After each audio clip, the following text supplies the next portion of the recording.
Brought to you by Biz Analyst by Khata Book.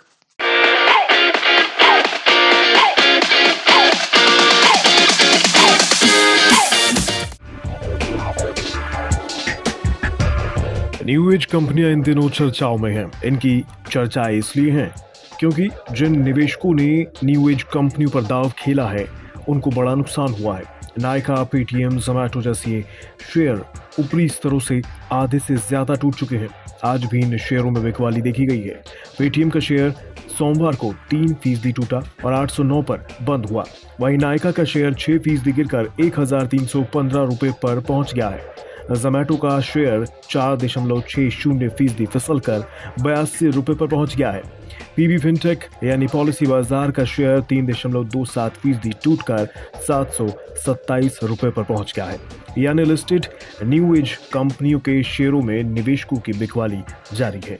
Nykaa के share अब तक के न्यूनतम स्तर पर पहुंच गया है। नायका की पिटाई के बाद इसका मार्केट कैप 63,000 करोड़ के नीचे चला गया। नायका की बाजार में धमाकेदार लिस्टिंग हुई थी। इशू प्राइस के मुकाबले नायका का शेयर 79% प्रीमियम पर लिस्ट हुआ था। 1125 रुपए नायका का इशू प्राइस था। इसकी लिस्टिंग 2001 पर हुई थी। लिस्टिंग के बाद नायका का मार्केट कैप 1 लाख करोड़ को पार कर गया था। लिस्टिंग से अब तक नायका का मार्केट कैप 37,000 करोड़ रुपए से ज्यादा डूब चुका है। अब सवाल इस बात का है कि जो निवेशक ऊपरी स्तर पर नायका में फंसे हुए हैं वो क्या करें। नायका के दिसंबर तिमाही नतीजे भी दमदार नहीं रहे थे। दिसंबर तिमाही में सालाना आधार पर नायका का कंसोलिडेट मुनाफा 58% गिरकर 28 करोड़ रुपए रहा, जबकि पिछले साल समान अवधि में ये 69 करोड़ रुपए था। दिसंबर तिमाही में कंसोलिडेट रेवेन्यू सालाना आधार पर 36% बढ़कर 1098 करोड़ रुपए पहुंच गया। हालांकि मार्केटिंग पर भारी खर्च के चलते मार्जिन घटकर 6.3% रह गया। नायका जैसी ई कॉमर्स कंपनियों को अपनी बिक्री बढ़ाने के लिए मार्केटिंग पर भारी भरकम खर्च करना पड़ता है। नायका के साथ भी कुछ ऐसा ही है। मार्केटिंग पर मोटे खर्च की वजह से कंपनी के मार्जिन घटे हैं और आने वाले समय में भी मार्जिन पर दबाव बना रह सकता है।